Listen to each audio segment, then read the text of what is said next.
I'm Craig O'Neill. I'll be moderating this webinar. We have a special guest with us. We have Bob Greenwood, coach from AAEC. We have, of course, Chris Cloutier from Golden Rule Auto Care, and our own Michael Catullo, a trainer here at Auto Text Me. We invited Bob as, particularly because I really wanted to invite Bob. He was my former coach from my days in our automatic transmission shop, and his perspective really revolutionized how we were actually engaging in inspection process. In this current time, with inspections being a critical component to any visit, there's no better time to really start implementing new processes, and hear some of what he has to say and how this ties into Chris's vision with technology and Michael's experience as well. So to begin, I'd like to direct our first question to Bob. We've mentioned these time periods. What is the best way to take advantage of this current situation? Good question, Craig. And I think it's very important to understand that this is the development of the new norm that is not finished being developed by any means yet. But there's an awful lot of opportunity here. Now, let's go back and just stop everything. Let's go back to why we are in business to begin with. Clearly understand today, we're not a mechanical breakdown business. We are in the knowledge business today. We have moved from a trade to a profession. If you consider that the average vehicle has 100 million lines of software code on it, and by 2023, we're at 500 million lines of software code, the knowledge base is going to dramatically change. Now, consider why a client is coming into your operation. It is not for a fix, breakdown, and repair. They're coming to you for your professional knowledge. Our position today in running a shop is to understand that we are in business to ensure the client's vehicle is safe, reliable, and efficient. We're being hired for that, to properly inspect the vehicle for those three terms: safety, reliability, and efficiency. Now that means we have to have an internal process to be able to do that properly and then understand how to report back to the client. But here's the catch. Not everybody's the same. So the way we have to inspect the vehicle for safety, reliability, and efficiency is based on the client's expectations of that vehicle and how they use it. Because a person who drives 50,000 miles a year is a different inspection than a person who drives 15,000 miles a year. Do we understand that with each client? So moving to that professional level of thinking is a culture in your business, a culture amongst your team from the front counter to the back shop to the base.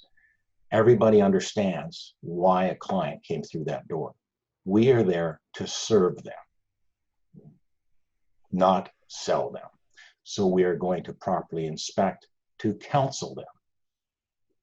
Then we have to get into how the inspection process works. Absolutely. Chris, building on that?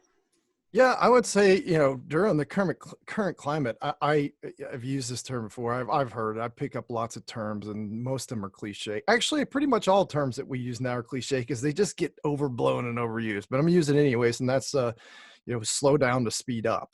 And I think these last couple of weeks have forced every shop to slow down to so you can speed up your process. What does that mean, right? It means making sure that you have the process in place and it's bulletproof. And that way, when you do get busy, that all the wheels don't fall off and you revert back to human nature, which is, let's just fix the car and get it out of here. And you skip the inspection and you skip all the important pieces of the inspection. So I think right now, more than anything, we're forced into this situation where we can take advantage of this time. As a matter of fact, even in my own shops, our image counts have gone down.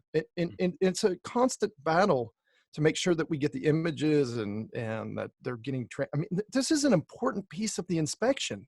The image is everything because nobody knows what a muffler bearing is. They don't know what blinker fluid is. So here's your chance to take the picture and then explain it, because we know a picture's worth 1,000 words. And it just helps that selling process so well. And so I've taken this time over the last couple of weeks to refocus that and say, hey guys, we have the time now.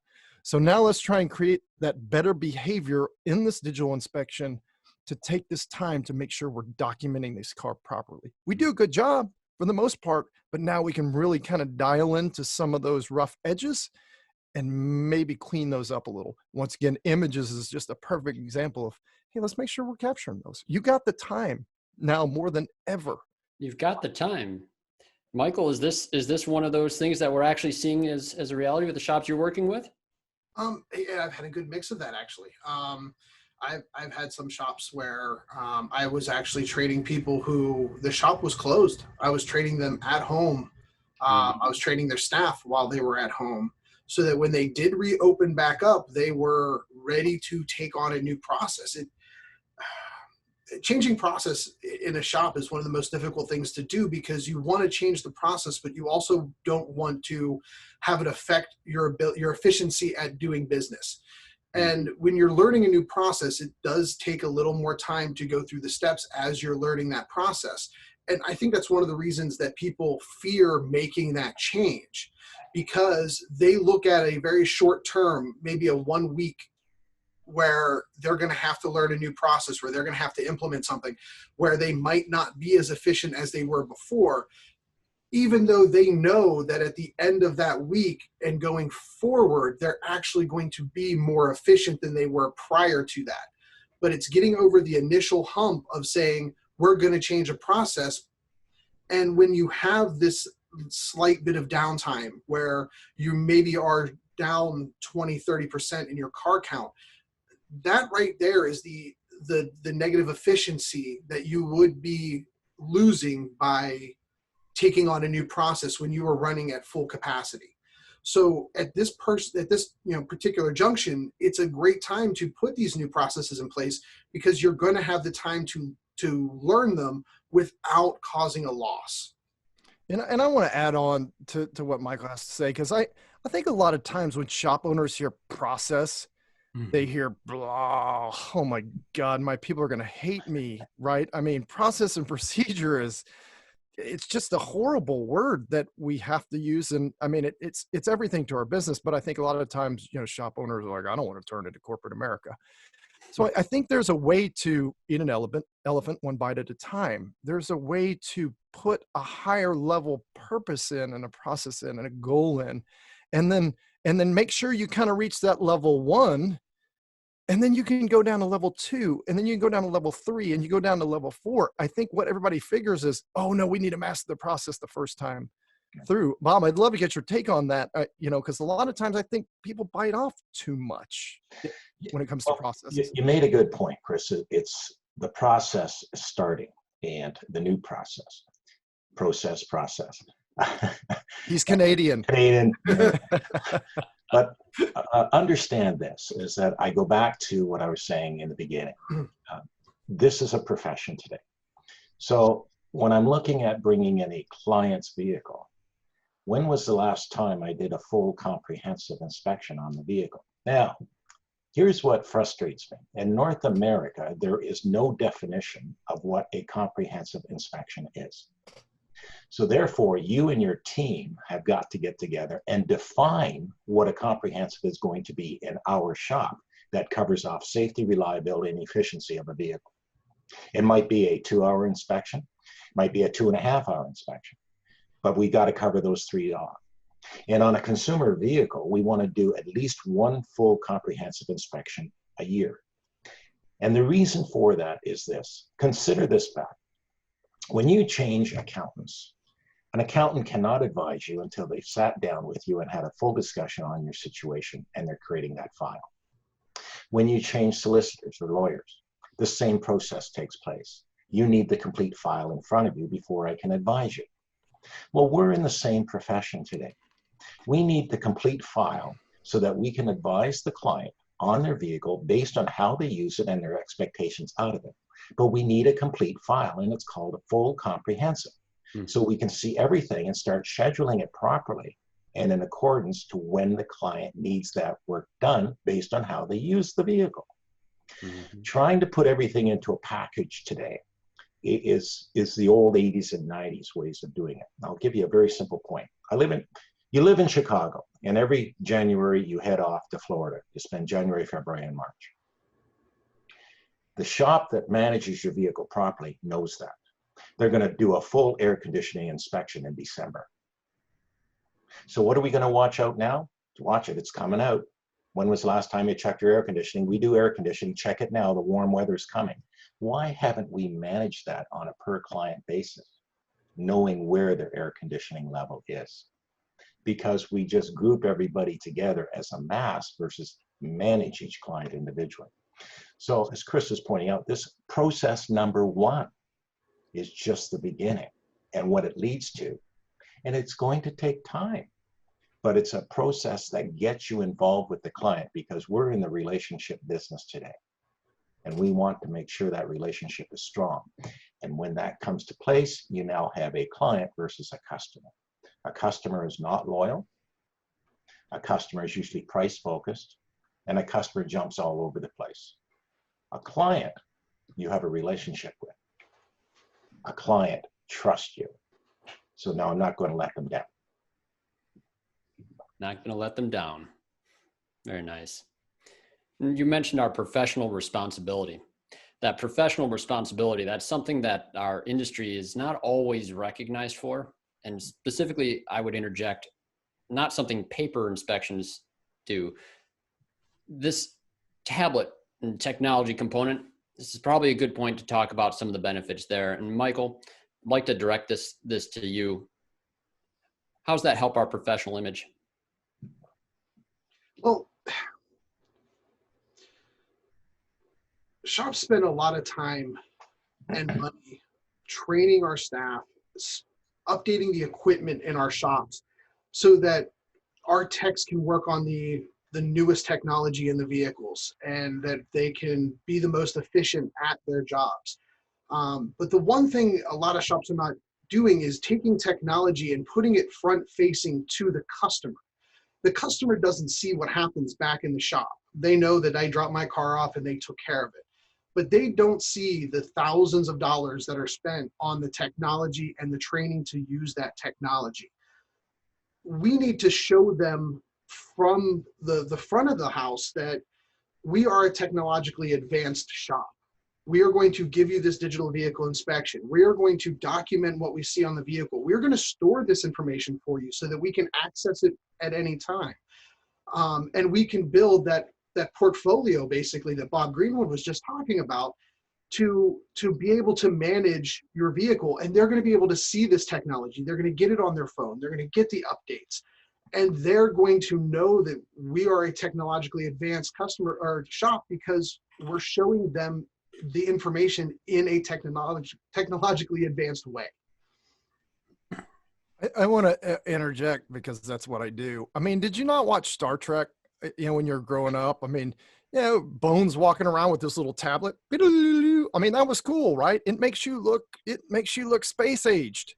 So just as simple as having your people wearing a branded nice uniform, presented somewhat reasonably well. My guys have tattoos. I'm not, big on haircuts and all that stuff, but hey, you have the hat, but it looks really cool when your technician comes out with a tablet and he has a report on a tablet, because that's technology, right? And that shows that, hey, we're accessing it to the consumer. Because like you said, Mike, how do you show the consumer that you have all this access to technology? And I think these peripheral things that we see and that we have this ability to show the customer, I think it goes a long way, especially now that it's contactless or touchless, whichever term we want to use. I don't care. There's text message updates, the text to pay, the digital inspection, all that plays into, wow, this is a pretty far advanced company when it comes to technology. But I think even coming into the shop,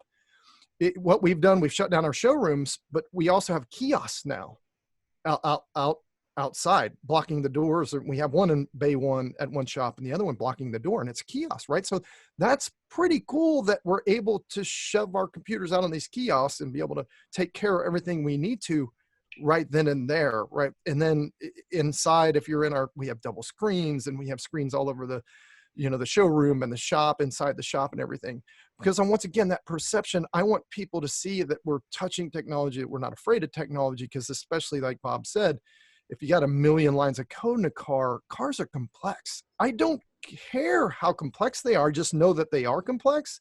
And I want to put that car in somebody's hands who's competent. And perception of competency matters. And something as simple as a digital inspection, it matters because it shows competency. Because if you're going back to paper, really, when's the last time somebody in college, which most of your clients, I'm assuming, don't get to turn in handwritten papers to their bosses anymore?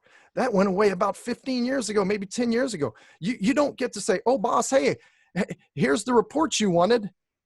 I wrote it down. What do you want me to fax this to you? That doesn't happen. Everything's digital. Everything's, hey, put it on my Google Voice or my Google, or put it on my OneNote, or it's all shared digitally. So you need to treat just answer one question. How can you promote your shop as being high tech? We are on top of the vehicle. We know everything, that we will not let you down. And then you deliver it manually with a clipboard and pen. Like, that's talking out of both sides of your mouth, in my opinion. Mm-hmm. Yeah, customers are seeing, we're using terms that are highly technical, but we're showing the customers something that is not. And we've talked before too, is this a training issue? Is this, why do we have this disconnect? Bob?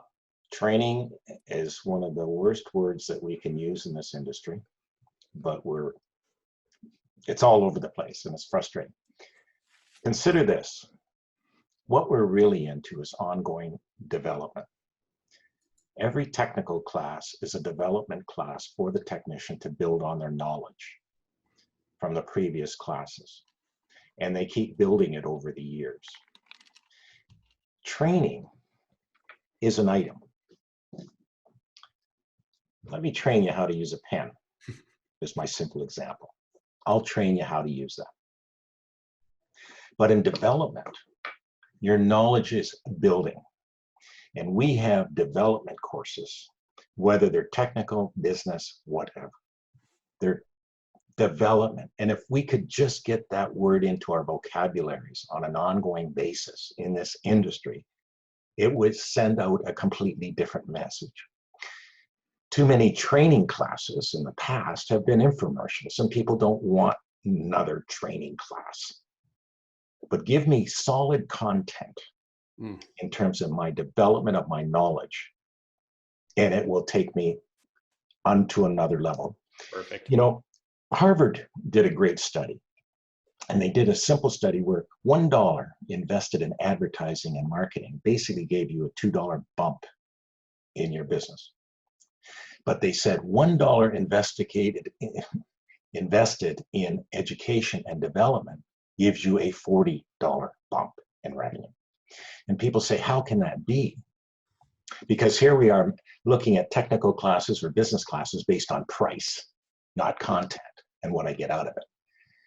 The fact is you're developing your knowledge, and you use that knowledge over and over and over and over and over before the next update. So your return on that initial investment is huge compared to advertising. We've got to have a culture in our business today of ongoing development, nonstop. And we have to budget for it properly and make sure we're in the right classes that serves our company properly to move it forward. Absolutely. Well put. Now, this is actually a great segue for a question that popped up. And I would have almost called this a training question, but I'm going to call it a development question now. The question is, how do we explain that to a customer that we should check a vehicle at least once a year? We need to develop a strategy, have our staff do this. Bob, would you like to lead with that? Yeah, it's a good question, and go back to what I'm saying. You're building a file, and there's nothing wrong with taking the time to explain to the client. We want to make sure we're advising you accordingly and accurately for safety, reliability, and efficiency of your vehicle based on how you use it and your expectations out of it. In order to do that, I've got to build a proper file on you. So therefore, we do that through a comprehensive inspection. Now, it takes about 2 hours. Now, your shop will determine the time. But what it gives us is a whole picture of your vehicle. What does it bring to you in value?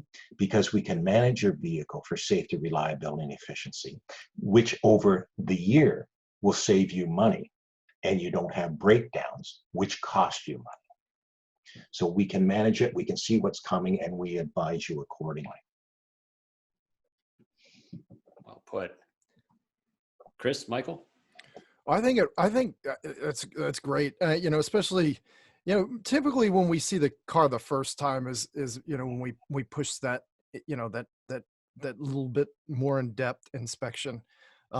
So for one, Bob, I apologize for Craig. I'm pretty sure he called you trainer Bob Greenwood at the beginning of this thing. So let me just apologize for Craig's basically cursing you, I believe.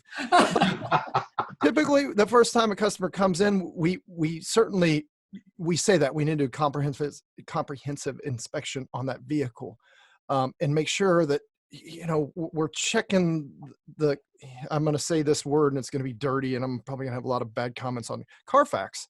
So yeah, we use Carfax, and we understand they spread information everywhere. It's actually not a bad tool if you realize the trade-off you're getting for it. It's like Google. Yeah, Google wants to track us all right now in this, in this epidemic. They want to know where you are at any given minute of time, and that's scary. But Carfax, to kind of aggregate all that data, a lot of times you can find out when the plugs were changed or when you can get this. So when they come in, part of that comprehensive inspection is trying to get that history, and a lot of times you can't get that history from other systems because they're closed looped or whatever. So we try and do that on the first one. And then my hope is that throughout the year or the couple years they stay as a client, we're continuously doing those inspections, and it's not as comprehensive the first time. It is as moving. So I don't practice the same thing that Bob. I do like the idea of comprehensive once a year, because your guys do get lax over time. But ours is pretty much the first time we see them. That's when we kind of apply that process. And you're looking at a comprehensive on a vehicle of a consumer, that's once a year. On commercial vehicles, it should be twice a year. Mm. Michael, what about your dealership background? Are you seeing anything in this comprehensive digital inspection component? Are they even calling it that? Well, in the dealership world, it is a MPI, or a multi-point inspection for the most part. And to be honest, they're mainly paper in the dealership world. You're going to see very little technology front-facing from the dealership industry. Most systems still using DOS-based management systems.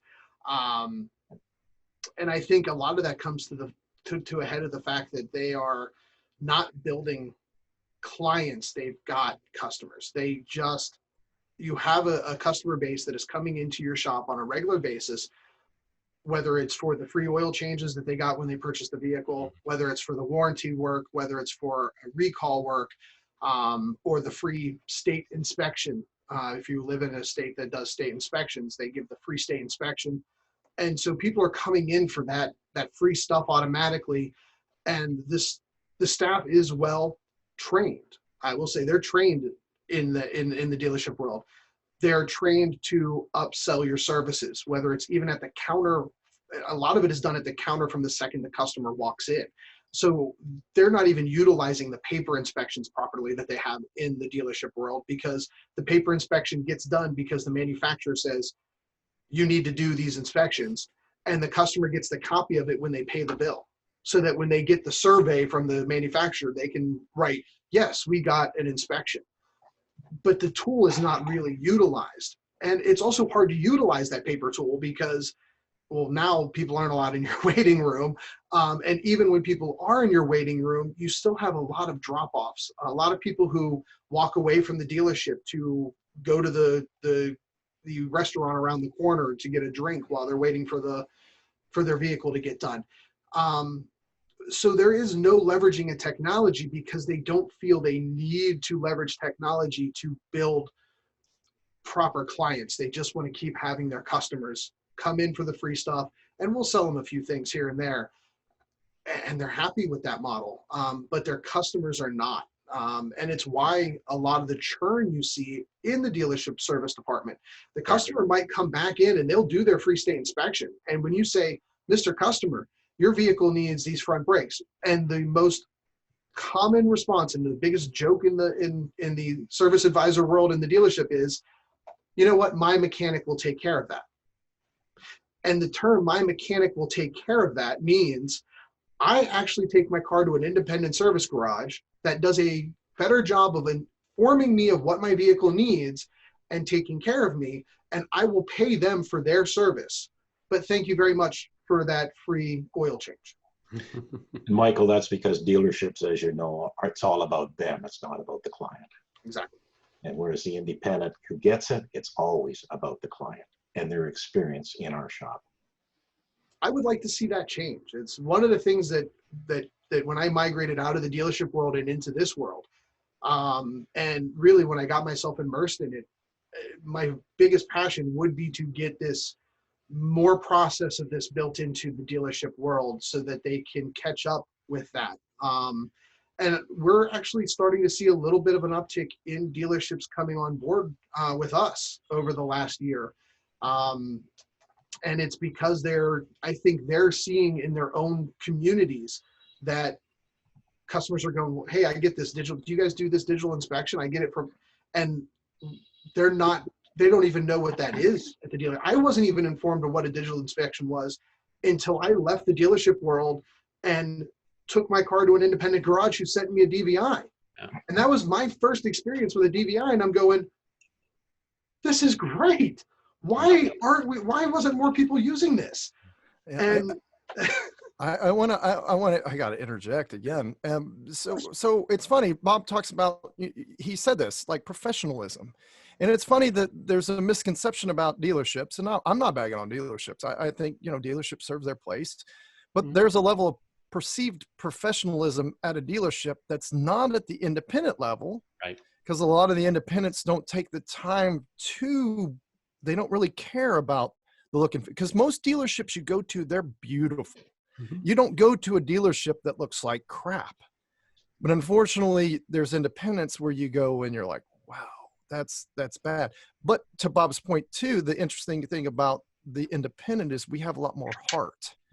We might not be as professional, but I think that's why it's great that Bob's out there developing shops and developing people, and there's a lot of people in the industry want to develop them because they need that perception, right? They have the heart, they do care about the client. Mm-hmm. And they do actually treat the client much better than the dealership because they realize there's much more of a connection there. I just wrote a blog about why, COVID-19 can't be an excuse for your customer service to suck any more than it already does. Your customer service sucked already. Don't use that as a new excuse. Find an answer, right? And I think a lot of times the bigger companies, they become faceless and they don't care about their people, and therefore their people don't care about the customers, and it all flows downhill. And independence, it's my experience that most of us shop owners, we care deeply about our people. Over these last couple of months, I've known guys that are, crying because they've had to let go or they've had to shut down a shop, or in tears, and they're more worried about the people who have left than what their own future is going to be. Interesting point. And COVID-19 has certainly forced a lot of shops to clean up. Mm-hmm. And that's absolutely a positive. That is a positive. Chris, you mentioned heart. You mentioned that's obviously one of the strengths that we all know in the aftermarket, especially where we care deeply about our clients, our personnel, and our staff, and that emanates into the relationships there. Now, what I've noticed happening, sure, dealerships are doing inspections as a routine element, and they're not digital or anything else. But what happens when the perception of the inspections isn't connected to the fact that we care?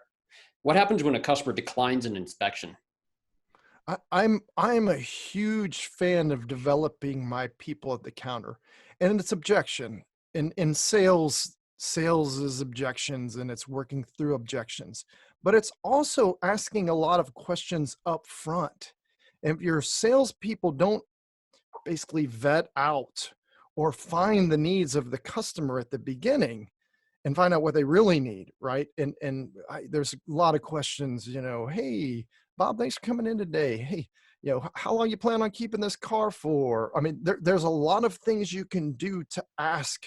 And if Bob says, you know what, I'm selling it next week, all I need is an oil change and grease up my tires, is he going to buy the water pump? Is he going to buy the $2,000 worth of maintenance? Now I might say, hey, Bob, you're selling it next week. Do you mind if we go look at all the maintenance? Because you might be hit up with somebody. So you want to know the value of the car and what's going on. I can work through that. Right. But the more questions you ask up front, the more you vet out the customer, the more you find out their needs and how long they're going to keep the car and how they have a family and all, those objections, I think, start coming less if you do a good job of finding out up front what the customer needs. And that's where I really think the sales process starts with anybody, everybody. I always like the quote, God gave us one mouth and two ears. So we should ask the question and then we should listen. And then we should probe and ask a further question and we should probe. And my car's making a noise. Okay, let me check it in right now. Get it to my technician. What kind of noise is it making is the first question the technician. And I own 2 shops. And I mean, sometimes I see the write-up and I'm like, guys, how long have we been doing this? You've got to probe, ask the questions. Is it loud? Is it whistling noise? Is it a grinding noise? Is it this? Is it this? Is it this? And then does the customer care about the noise? Right. So there's a lot of probing, I think, that needs to happen up front. Yeah. You're assuming they're not valuing the inspection, right? How do we communicate that value? Once again, if I'm selling the car tomorrow, I don't care about the inspection that you're doing for me. Or if it's my mom's car and I'm just taking it for an oil change, there's all kinds of potential things. Or maybe I say, man, I just lost my job. There's circumstances you can find out about a customer to potentially find those objections before they even come up, right? And that inspection, if you're calling it credibility or you're just asking what kind of objection it is, I think once again, a lot of times those objections can be worked out before you even send that inspection. The thing too is that you're dealing with a customer versus a client. A client will listen to you. You automatically do a courtesy inspection on a vehicle, every vehicle that comes into the shop. And that courtesy inspection should take max 6 to 8 minutes. I've heard shops doing 15 minutes, a half hour. That is not a courtesy. A courtesy is strictly visual. We're taking a look at the vehicle.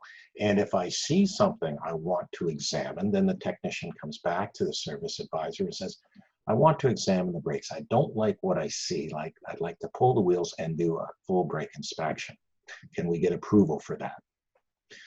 And it's important to understand is that when you are doing inspections, it's at a diagnostic rate, not a maintenance rate.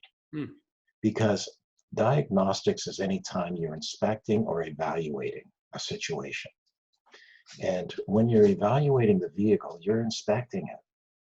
When you're fixing it, you're at a maintenance rate. That is why the digital process is important, because you're pointing out different things in different aspects of the vehicle. And as Chris said, based on the expectations of the client. And that's why that conversation at the front counter is so important. But here we don't have the time in our industry for this kind of stuff because we're understaffed. I know for a fact the average shop is understaffed by 3 people. You're understaffed at the front counter because it's 1 service advisor for every 2 techs today, not 1 service advisor for 4 techs. You're understaffed at the back shop by 1 person, and an area that we don't think of, we're understaffed in the back office by 1 person who does the proper follow-up, the proper scheduling, the proper conversations to go with the client after the fact. But we look at wages as a cost. And my argument against that is competent people make a company money. Are your people competent? Then they're making your money. You're investing in people. It's not an expense. So getting into the proper inspection, if a person is saying, well, if they're selling the car next week, as Chris says, that's one issue. But don't tell me that is the common one. Your relationship is critical as to how you're advising and why you're advising the client. That conversation takes time. But if you're rushed at the front counter, you don't have the time. Yet we're in the relationship business. And the only way relationships build is when we spend time with people. They get to know us, they get to trust us, we have the conversations, and we get to understand them. And I want to bring up a point with what Bob says. A lot of times we make these comparisons, and I'll make them too, of Amazon versus Walmart. Or, it's a good comparison of a company that totally took technology and ran with it, Amazon, and one that didn't take technology and run with it like Amazon did. But now they are, right? So both of them are kind of converging now because now Amazon's buying buildings and all this stuff. And Bob keeps touching on this point, and that's, this personality and this relationship. And I think that, is Amazon great? Yes, because it functions 99% of the time, and you don't have to explain to me what I'm buying on Amazon. In the auto repair business and the way and where we're at, it is. So technology and that DVI is a tool, but that person at the counter is still very critical to the whole process moving forward, to have that relationship, to say, hey, Mrs. Jones, good to see you again. How's Jimmy? So we are, and I think a lot of times people go, oh, digital inspection, text message is going to get impersonal. No. I text my wife, I love you every morning. It saves me a 15-minute conversation on the phone. I'm perfectly okay with that. She's okay with that. And I don't love her any less. So we just need to realize that, right? Technology is a multiplier, but you got to put it in good people's hands who understand what they're doing with it, especially in a relationship business. And I think a lot of that, like you just touched on a point that leads me into the advisor role in general with the building of the value in the inspection. It directly coincides with how well we are developing our advisors. They are the front facing, they are who your customers talk to. They're who they see. They are the front face of your business. And they are the main people who communicate with them. They take and translate the text information and translate that information into a form that can be digested by the consumer. And the digital vehicle inspection allows them to do that because pictures make things easier to understand. I know when I was a service advisor, the one thing I found the easiest way to sell was to take a customer by the hand and walk them into the shop if they were waiting and show them exactly on their vehicle. Well, the problem is now we don't have people waiting, and people who don't wait for their vehicle, even when these things are, this time the COVID's not around, those people, you don't have that ability. And also something that always gets forget when I bring this up, when I'm training with the shops, and I say, oh, you ever walk a customer back into the shop? And they say, oh yeah, we do that all the time. And I'm going, does your insurance agent know about that? Because it is a very big liability to walk your customers back into the shop. I hear that objection all the time. Why should I do a digital inspection on a customer who's in the waiting room? Because I can no, you don't want to walk them back into the shop. They're disrupting what your techs are doing. They're taking away time from the techs. It's also a risk and a liability. They slip and fall in grease. Whatever happens back there, the shop is not a safe environment for everyone to just walk around who's not used to doing it. So we need to make sure that even in a digital vehicle inspection for someone who's waiting, there are multiple reasons why that still needs to be done for the safety aspect of it.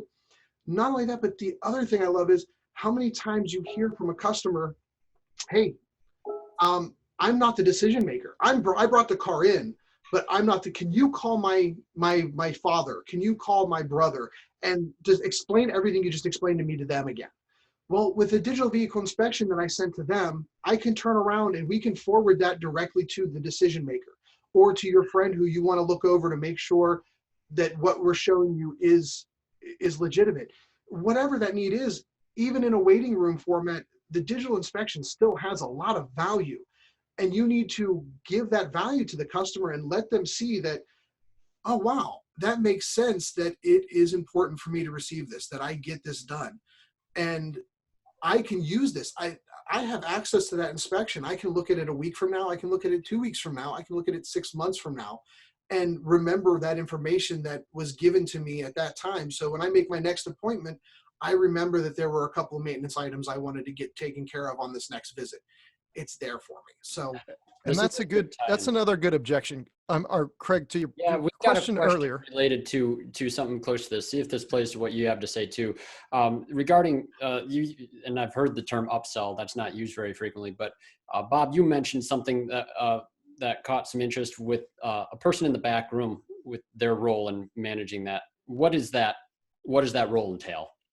In the back room, you have a person who is following up with the client. How was the experience, whether it be a phone call, a text message? And that's a point that we should all make with every client. How do they like to be communicated with? We just assume sending an email. Don't send me an email. I'm sick and tired of getting emails all day. Text me. We should know that. Maybe it's a phone call. I prefer it if you take the time and just give me a quick call. We should know that about every client. And in the back office, they realize what the clients, how they prefer to be communicated with. So they're following up. How was your experience? Was everything okay and to your liking? And then we're looking at preventative maintenance down the road. Apparently, what we're talking about, I'll be in touch with you. Here we are in May. I'll be in touch with you in late August because this particular service will be required. I'll contact you 2 weeks out. We'll make an appointment for you and make sure that that gets looked after. I will take that responsibility. You don't have to worry about it. So the communication in the back office is setting up and confirming the relationship with the client on how their vehicle is going to be managed. And they have that information in front of them. So they are setting up future appointments. Too many of us have the service advisor getting on the phone and setting up future appointments. Really, that's a back office procedure. That service advisor has to spend the current time with the current clients that are in the building, as well as the technician, to make sure they have proper conversations on how I should be advising the client. We need that time. Dumping and putting too much on the service advisor can be a time thing. Mm-hmm. I need that time to be able to communicate in the back office with the client, and that person develops a relationship with the individual client. And you know, it works out great. Everybody's in the relationship business, and the client gets to know all of us. I've got shops where the client comes in and wants one particular technician to work on their vehicle. That's great. There's nothing wrong with that. The client gets to know the staff. Consider all avenues of your business during this time of how we can move it forward to a better professional level of serving the client, because that's what we're in business for. Beautifully put. Chris, would that tie into the point you were going to make? No, no, but it was a beautiful point. Bob's just spot on. You know, we've done a couple of these, and I'm just, for one, let me just say I'm honored with the caliber of talent that we get. I mean, Bob, you're a rock star, and it's cool to be able to have these chats, these whatever you want to call them, fireside chats, or you know, kind of brain teaser chats. But no, I was going back to the question you'd asked earlier, and the question was, hey, what if they don't? Right. You know, they object to what's on the digital inspection. And I think Michael answered it actually really well. So maybe they don't buy everything that's on that digital inspection, but it's on their phone. And maybe they do go home and they discuss it with their husband or wife or father or mother. And then they come back 2 weeks later and they purchase that, right? But it's there and it's easy for them to get access to. So I think that's part of the power of the digital inspection and that ties in beautifully with a follow-up procedure. And Chris, you know, to expand on your point there too, is that Michael was saying you've got everything listed on the digital inspection.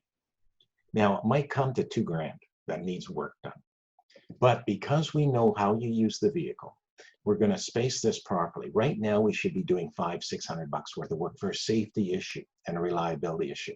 I'll schedule the other work over the next number of months with you because I can see we can get that far with it with not a serious issue. But I want to look after the issues today affecting your safety and reliability of your vehicle. But I want you to know the whole parameter of this investment into the vehicle of this amount of dollars over the next 3-6 months is going to reward you well and save you money in the end. That is the conversation of trust. Yep. Not the slam bam, I want it all now. Isn't that what gave inspections a bad stigma? Yeah. Mm-hmm. Yep. My car's on fire. It's not going to make it down the road to my house. Yeah, absolutely. Mm-hmm. Mm-hmm. Excellent, guys. Now, we are running low on time here. There is opportunity for anyone to ask a couple more questions before we wrap up. I do want to ask for some closing remarks from each of you on your overall thoughts on the topic. I'd like to just go around and Michael, if you don't mind, we're going to start with you. Thank you, Craig. I think my biggest point on this topic is just, it's more what I'm becoming more and more passionate about is just being open and honest with your customers, keeping your business in a, not what happens behind closed doors. You don't need to look behind this curtain, we want to open those curtains up. We want the customer to be able to see what we're looking at on their vehicles, why we're coming to that determination. A customer seeing a list of items that their vehicle needs and prices next to them mean nothing to them. But giving them the ability to understand, educate them on how to properly maintain their car, like building off what Bob has been saying, is basically putting them in a path where your plan is to keep this car for 7 to 10 years. We need to help you get to that 7 to 10 year mark in the cheapest way possible, in the least expensive way possible. And that's where we put together our maintenance plans. And that's where we put together, giving them this access to this information. And also, because they have access to the inspections over time, they can look at inspections from this visit to the one 6 months later to the one a year. And they can look at the chain of this and see, as we're marking things, what their inspection starts, how it starts to change. Yeah. Because we're doing this, and the inspection goes to... Not to cut you off, but you mentioned marking things, and we have a couple questions, and we're low on time that popped in here late. So I want to build on that, because I think this actually works really well. One of the questions was, how do we mark that inspection? Is it do now, do later, other than putting green, yellow, or red? How would you mark these inspections? And I'd like to hear very quickly from each of you on this. I usually mark them with requires future intention, requires immediate attention, and is good.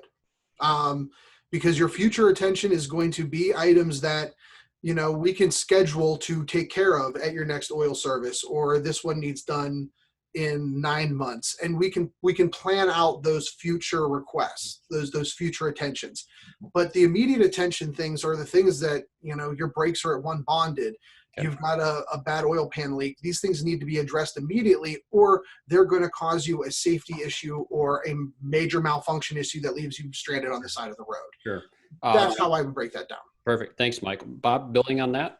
Yeah, I like what Michael says is future attention. And the key point there is put in a date line. Don't just say, should be looked down the future. Here it is in May, we should be looking at this by the end of August, or we should be looking at this by the end of September. Put something documented so that the client knows that time frame that you're talking about. And that way you will be following up, the back office will be following up on those issues down the road. As was discussed with you back in May, we want to make sure this is looked after for you. What would be the best day for you? So it's that documentation on that inspection that is critical. Nice. And Chris? notes are all there. That's what I like about it. Oh, I think they summed it up well, Craig. Perfect. I don't have a lot to add. We have one more question then on as well, and it's related to the follow-up topic again. Can we get an example with a follow-up call process? Who would like to take that one? I'll take it real quick. So we use a third-party calling system. I know Bob says, hey, it's part of the back office. So we didn't hire somebody in the back office to do it. Actually have a third party that calls on our behalf, and they say, hey, how was the visit? How are things going? What did you like? What you didn't like? We used to do it in the back office. I got a lot of objections, got a lot of pushback. Once I started going to the third party, I'm like, hey, that's a little impersonal. But what I found was a lot more truth came out. Because when they're talking to Colin, and he's the guy at the counter and he's the one making the calls, well, they're not going to say, well, Colin was a jerk to Colin's face. And even if they say Colin was a jerk to his face, do you think that's going to come back to me? No, he's going to be like, yeah, the customer was maybe a little unhappy, but I smoothed it over, right? So I do like the example. I mean, it's just as simple. How do things go? Is there anything we can take care of? Is there anything we can schedule for our next appointment? But I kind of like that third party idea. Interesting. Anyone else on that topic? Perfect. So we sort of interrupted Michael's final comment here, but I wanted to tie this back up. If we could get a comment from Chris, and then we'll wrap it up with Bob. Yeah, my comment is it's good conversation on digital inspection, how to leverage one, what the future is. My point to this whole thing is, as shop owners, we need to make sure that we're adjusting for change, and we continue to adjust for change, because change is coming even at a more exponential pace than it's ever come before. Technology isn't slowing down. Technology is growing and growing and growing with AI, machine learning, all these terms that are starting to now kind of seep their way into our realm telematics. There's all kinds of things we can talk about. Like we had telematics is a great conversation that, you know, was hot for about a year or two, about a year ago. And now it's kind of tampered off, but that doesn't go away. V2V, vehicle to vehicle communication doesn't go away. IoT doesn't go away. Internet of Things doesn't go away. Like this is going to become much more complex. So my point is, the more we can embrace something like a digital inspection and get our people the mindset of moving forward, Kaizen, always moving forward, always improving, and staying on that path, going back to Bob said, of development and developing our technological prowess, I think that keeps us fresh for the future, because the future is not going to get easier. It's going to get harder. Depending on whether or not you love technology. If you're somebody who digs technology, you might be like, heck yeah, future looks bright. But if somebody who struggles, you know, you might want to just start diving in and find the love for it, because it's coming. Very nice. And Bob, I noticed a common denominator in the industry. People over 50 years old are having a tough time with all of this yeah. because they've been in business so long and they've done it that way. The words that you got to get rid of is this. This is always the way we've done it. Got to get rid of them and move forward, developing the technology in your shop. You are a high-end profession today. You need the type technology to keep you efficient, to have the knowledge that you are building your relationships with the client. You need that information in front of you instantly. You don't have to go through files and file folders to try and find it. It's instantly available to you, because that time with your client has got to be time with the client, not time going through files. Beautiful. And make sure that that time is there. You are advising, counseling the client for safety, reliability, efficiency based on their expectations of the vehicle and how they use it. So every person is different. Stop classifying everybody and putting them into the pin that we used to do in the 80s and 90s. You know, everybody's the same thing. Here's your seasonal special. Please give me a break on that. The times are different. This is a profession today. Embrace it. Your stress level will come down. Excellent. Thank you so much. And shave your head like me and Bob, and you'll be super cool. Just want to throw that out there. Hey, Craig, we're waiting. Michael's already there. Craig, we're waiting. I'm sorry, Michael. You're not there yet, but we had one final question, guys. And sorry here again, Michael. We had where can we find more information on the speakers and their knowledge? And this is the perfect wrap-up question here, as we're out of time. And Michael, how do we get a hold of you? I can be reached at michael@autotextme.com. And my information is available. So my background, in my bio with AutoTextMe. But good. yes, I am available through AutoTextMe. Awesome. Thank you, Michael. Chris? you can find me like everywhere. We know how to find Chris. It comes back to my rock and roll days, Craig. I crave the spotlight. Of course, I don't like it, but I just feel like I have to. It's like a moth to a flame. It's weird. And Bob, there's certainly been some other questions that we've ran out of time with. How would people best reach out to you? I would love to have a conversation. If you want to call me, you can call me toll free in North America at 1-800-267-5497. 1-800-267-5497. Or if you want to email me, Greenwood at AAEC, Apple, Edward, Charlie, .ca. Canada. And I'd be happy to send you any information that I can. And we will repurpose this, and it'll be on the website, and there will be links to Bob's information as well, and all our information. Recordings will be sent to all attendees as well. Thanks so much, everyone, for listening. Thank you for this awesome panel. Respect all of you so much and appreciate your viewpoints on everything. It's always informed all the directions that we all take together, building this industry up. Thanks, Craig, Michael, and Chris. Thank you. Thanks, guys. We'll see you later. Guys. We'll see you soon. Good one, guys.